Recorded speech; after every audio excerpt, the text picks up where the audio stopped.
What if IVF isn't the solution to declining birth rates? And in fact, what if it's actually part of the problem? I'm Emma Waters, and it's time to start rethinking fertility.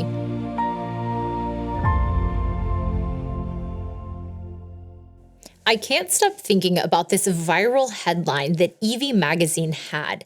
It said, "They told us motherhood could wait," and then they sold it back to us at $12,000 a round.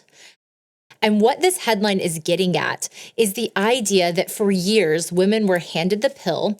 They were told that they could harvest their eggs and delay fertility until they were in their 40s and ready to start having children. And sadly, as women have followed this life script of delaying fertility, we've seen fewer and fewer children born in the United States. Okay, there's a fascinating chart of birth rates over the last century that we need to look at. So you'll see that the birth rate peaked in 1957 with 3.68 children per woman on average, which is so high. It means that many women were having 5 or 6 kids, and that was a typical family size back in the 1950s. So in 1960, access to and use of the pill became mainstream. By 1969, California became the first state to legalize no-fault divorce. And what's so interesting, if you look at this chart, the U.S. birth rate dropped below replacement level for the first time in 1972, and then birth rates fell sharply the following year in 1973.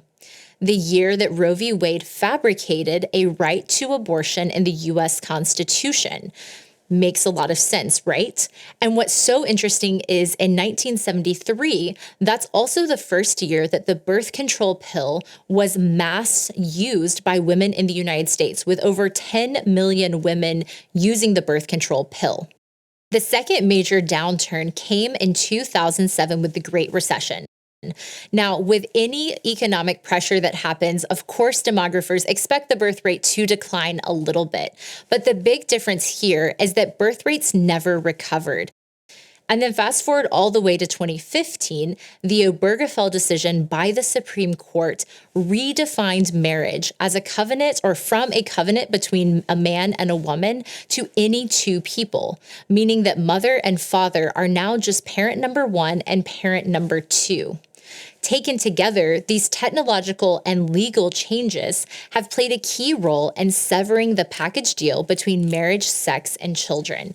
And notice the through line here. Every single one of these technologies was framed as giving women more freedom, more opportunity, and more control. And yet they've delivered fewer marriages, fewer babies, and rising rates of infertility. Today, nearly half of all 30-year-old women are childless. In 1976, that was only 18%. How did we get here? So this brings us to our second point, that the way we have used IVF has not been pro-family at its core. So why was IVF created in the first place? Well, this is where it gets really interesting. So when doctors created IVF, it was primarily in response to 2 factors. The first was, how do you help women who were undergoing chemotherapy and going to lose their eggs if they're not harvested first, still preserve their fertility and have children later on? A very worthy goal, and frankly, a problem that we're still wrestling with today. And the second reason doctors created IVF was to address blocked fallopian tubes, which made it physically impossible for women to conceive a child without IVF. What's so interesting about this, though, is that blocked fallopian tubes are no longer the same barrier they once were, because doctors have pioneered incredible surgical interventions where they can actually unblock a woman's fallopian tubes and in many cases enable her to have children. But sadly today, when we talk about IVF, we're rarely speaking of one of those 2 cases. And in fact, IVF has become a fill-in for any time that a couple struggling with infertility or can't get pregnant on their own terms. Moreover, while IVF may succeed in creating a human embryo, it does nothing to improve egg or sperm quality, to decrease miscarriage rates, to balance a woman's hormones, or to optimize her body to carry a pregnancy. So if we take all of this data together, the myth that IVF was going to increase the birth rates falls flat.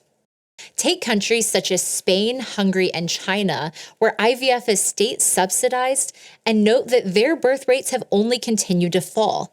This is even more interesting when we look at a report published by Lyman Stone at the Institute for Family Studies, where he looked at 5 different corporations and states with full coverage for IVF, and what he found might shock you.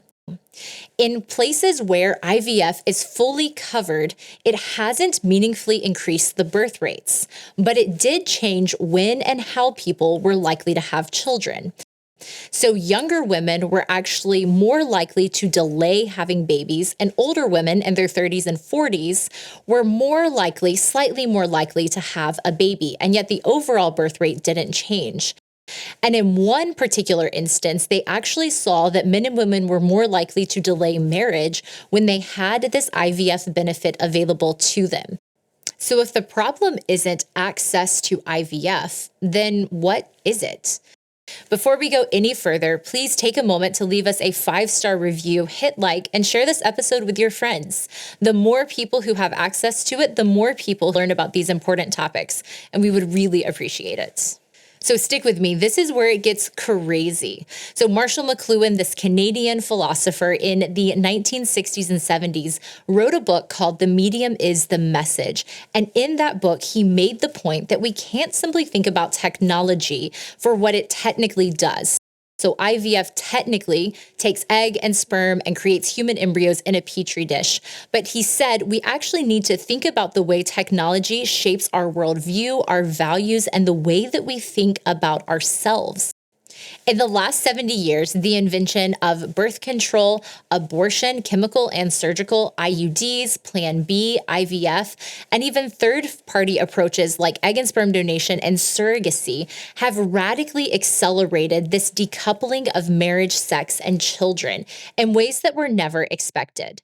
And to be clear, it's not to say that all of these are necessarily morally equivalent. That's not the point we're making. But the point is that the more we have used these technologies and introduced them into our common life, the more they have actively changed the way that we think about the natural connection of marriage, sex, and children. Go back 100 years ago, if you got married, the expectation is that you'd be having sex. And then if you're having sex, there's a very high likelihood that you would be getting pregnant very soon. Well, today it's a completely different narrative. If you get married, you start having sex with your spouse, it still is an open question about, do you want children? Are you going to wait 5 to 10 years before you start? At the core lies this false belief that children are merely an act of the will and are about what is best for us. If you have an unplanned pregnancy or you're not ready to have more kids, well, get an abortion. If you're struggling with infertility or chronic health conditions, well, you have permission to pursue whatever means are necessary to have that baby. In a same-sex relationship, well, sure, surrogacy must be right for you. You can see where this is going. And this is why I have so appreciated the work of Katy Faust. Not only has she been an incredible mentor and friend of mine, but she is one of the foremost defenders of children's rights. She's the president of the organization Them Before Us, and she has coined this term that I can't stop thinking about. She said the primary assumption in the baby taking industry and in the baby making industry is the same. The assumption that children are on our terms and ours alone to define. The human embryo is our child if we want a child, and he's only a clump of cells if we don't want him. So ultimately, IVF promises control. And for all of the good reasons it was undoubtedly created, it has totally failed to increase birth rates in the United States or around the world. I'm Emma Waters. Join me next time as we continue rethinking fertility.